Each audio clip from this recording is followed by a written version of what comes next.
대종사 영산으로부터 복례정사에 돌아오사 한 제자에게 말씀하시기를 내가 영산에서 윤선으로 이곳에 올 때의 바닷물을 보니 깊고 넓은지라 그 물을 낱낱이 되어 보았으며 고기 수도 낱낱이 헤어 보았노니 그대도 혹 그 수를 알겠는가 하시는데 그 사람들이 말씀 뜻을 알지 못하느니라. 영산에서 복례정사로 이제 배를 타고 이제 조그만 똥똥똥똥똥똥똥 하는 이제 윤선을 타고 가시는데 바다를 나가 보면은 바다가 넓고 크다는 걸 우리가 느끼잖아요. 더군다나 이제 망망대해 섬도 안 보이고 육지도 안 보일 때는 그야말로 바다가 엄청 크다는 걸 느끼잖아요. 그때에 대종사님께서 딱 감각함상에 오신 거예요. 바닷물을 보니 깊고 넓은지라.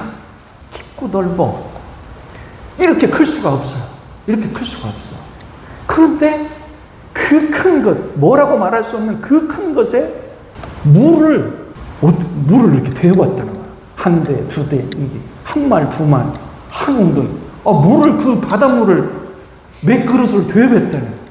아니 그 바다 속에 있는 고기도 몇 마리다. 이걸 다 세봤다. 이런 뻥치는 소리가 없어. 응? 이렇게 허황한 말씀 어디가 있어요? 말씀이 아니지. 무슨 말씀입니까? 물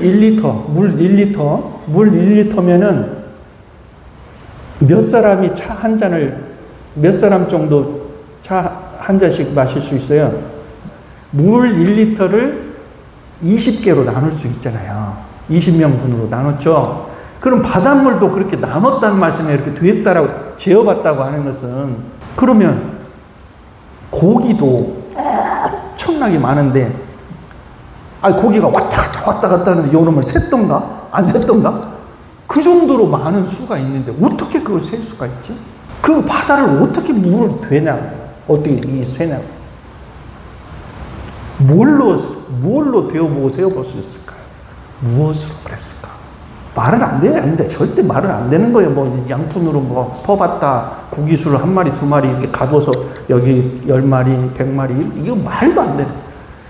이 어마어마한 그 바다라고 하는 그것을 어떻게 그것을 낱낱이 수로 나타낼 수 있겠느냐. 이게 뭐냐면 바다라고 하는 그 큰 것이라고 하는 것을 대라고 보는 거예요. 큰 것이자 하나. 그 다음에 낱낱이 되어보았다, 세어보았다라고 하는 것을 소라고 하는 거예요. 작은 것. 원불교 수한 교당 교도님 그러면 30명 30분 그러면은 그건 대. 원불교 교도 전국에 8만 10만 20만 그러면 그게 대. 원불교 교도. 각 교당 그러면은 500개의 교당 그러면은 그건 소. 나가 대. 그러면 소는 팔, 다리, 눈, 코, 귀, 입, 배, 다리, 발가락, 손가락. 이게 소.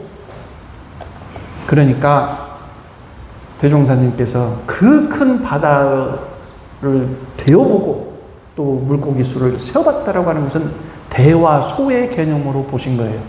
이 우주의 현상, 존재를 대와 소로 보신 거예요. 대와 소로 큰 것으로 보면 하나고 그것을 낱낱이 세어보고 구별을 해보면 다 다르더라. 하나, 달아. 그래서 대와 소로 보신 거예요. 근데 대와 소에 뭐가 왔다 갔다 하냐면은 유무가 왔다 갔다 하는 거예요. 유무가 왔다 갔다 하는 거예요. 변화라고 하는 것이 왔다 갔다 하는 거예요. 대와 소는 그냥 대는 대 그대로 있고 소는 소 그대로 있는 게 아니라 대와 소가 늘 그 속에서 왔다 갔다 하는 거예요. 그래서 이 작은 컵 속에 이 물 한 잔이 한 주전자에 가서 들어 부으면 큰 주전자에 물이 하나가 되는 거예요. 큰 주전자의 물은 대요. 컵 속의 물은 소란 말이에요. 근데 이 소가 쪼르륵 대에 합해진단 말이에요. 합해지는 것은 유무의 변화를 말하는 거예요. 그래서 이 세상의 이치는 대소유무의 이치로서 존재하고 변화하고 있어요.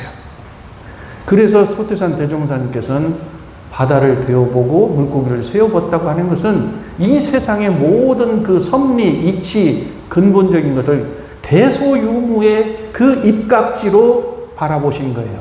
이것은 소태산 대종사님의 특유의 유일한 진리를 해석하는 방정식이에요. 진리를 바라보는 방정식. 그러면 우리 생활에서 대소유무의 이치로 바라보는 그 생각, 그 행동이 무엇이냐? 우리 생활에서 내가 소가 될 수도 있고 대가 될 수도 있고 그러잖아요. 아까 오늘 법회 보기 전에 단장 중앙은 이 9사람을 지도하는 리더요. 그 다음에 단원들은 단장 중앙을 따르는 펠로십이 필요하다. 이렇게 말씀드린 것처럼 이 대와 소와 유무의 그 이치에 따라서 항상 나의 마음, 작용, 행동도 대소유무의 그 이치를 따라서 생활을 하게 되면은 그것이 섭리에 맞춘 사람이다. 그 말씀. 그러니까 내가 대의에 합할 때는 합하고 내가 개성과 자존감을 지킬 때는 나라고 하는 내 모습을 뚜렷하게 지키고 그 다음에 그것에 집착하지 않고 대와 소를 자유스럽게 마음을 쓰는 것이 대소유무의 그 이치에 따라서 우리가 섭리를 터득하고 생활하는 것이다. 그렇게 말씀드릴 수가 있고, 세 번째, 복례정사에서 어느 학연이 스승에게 도를 물었어요. 그랬더니 내가 너한테 말로 가르쳐 주자니 이것도 아닌 것 같고 또 말을 안 하고 네가 더 도를 알게 하자니 이것도 어렵고 에이 눈이 왔는데 나 밖에 나가서 휙 나가셔갖고는 빗자루질을 하고 계시니까 아유 소태산 어르신 어떻게 이렇게 지체 높으신 분이 눈을 쓰십니까? 제가 쓰겠습니다 하고 막 빗자루를 빼서 그러니까 그때 아까 도를 일러주고 말로 일러주어도 모르고 아니고 도를 또 말로 안 하자니 또 도를 깨치게 하기도 어렵고 그러니 내가 눈을 쓸기만 한 것이 아니라 현명한 그 자리를 너에게 알려주기 위함이니라 이렇게 말씀하셨는데 이 말씀이 무슨 뜻인가? 자, 이 말씀은 이제 도라고 하는 것, 섭리라고 하는 것은 이렇게 제가 지금 한 20분간 이렇게 떠들었는데 이 떠드는 것으로서 섭리를 깨치는 게 아니야. 지난주에 말씀드렸다시피 관조가 필요해요. 관조. 깊이 뚫어지게 생각해보는 체험이 필요해요. 체험. 어저께 이제 제 영화제에 갔었어요. 종소리가 들리는 순간, 울리는 순간이라고 하는 기후 위기를 테마로 한 영화였는데 이제 감독과의 대화 이제 자리에서 담배꽁초 얘기가 나왔어요. 그래서 어떤 사람은 담배꽁초를 이렇게 주워갖고 가면은 구청에서 그거를 돈으로 이렇게 환산해주는 그런 제도를 좀 만들면 거리가 좀 깨끗해질 거 아니냐. 서울 어디에서는 좀 그랬대요.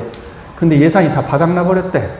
왜 그런가 했더니 막 어느 재터리에서 막 주워서 봉지로 담아가지고 그걸 밖으로 갔대. 그게 뭐 거리가 깨끗해지겠어요? 그러다가 이제 그 영화 감독이 무슨 말을 하냐면 담배꽁초를 가져오는 사람한테만 담배를 팔자. 담배 사러 온 사람은 담배꽁초 한 갑을 팔려면 담배꽁초 20개를 갖고 와야 담배를 살 수 있도록 하자. 다들 막 박수를 막 치는 거야. 그거 기가 막히다. 기가 막히다. 그러면 다 거리에 담배꽁초는 없어질 것이고 담배꽁초는 함부로 버리지 않을 것이냐. 아주 이제 박수를 쳤어요. 섭리라는 게 뭐냐? 실행. 말로써 이렇게 하는 게 아니고 그 진리를 내가 몸소 나투는 거야. 그러니까 여러분들도 자녀를 가르친다, 뭐 누구를 뭐 남편을 설득시킨다, 뭐 아내를 뭐 꼬드긴다고 이거 말로써 자꾸 하려고 하지 말라. 진심 어린 내가 이치에 맞는 그 행동으로서 무언의 그 행동이 사람을 변화시키고 깨치게 할 수 있다.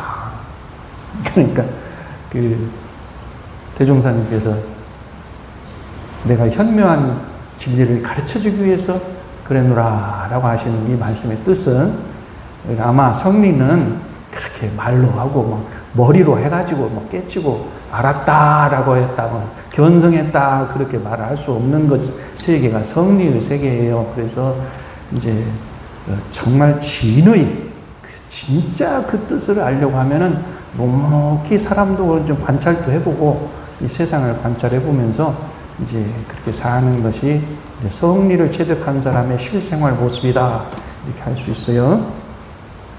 오늘은 여기까지 하겠습니다. 감사합니다.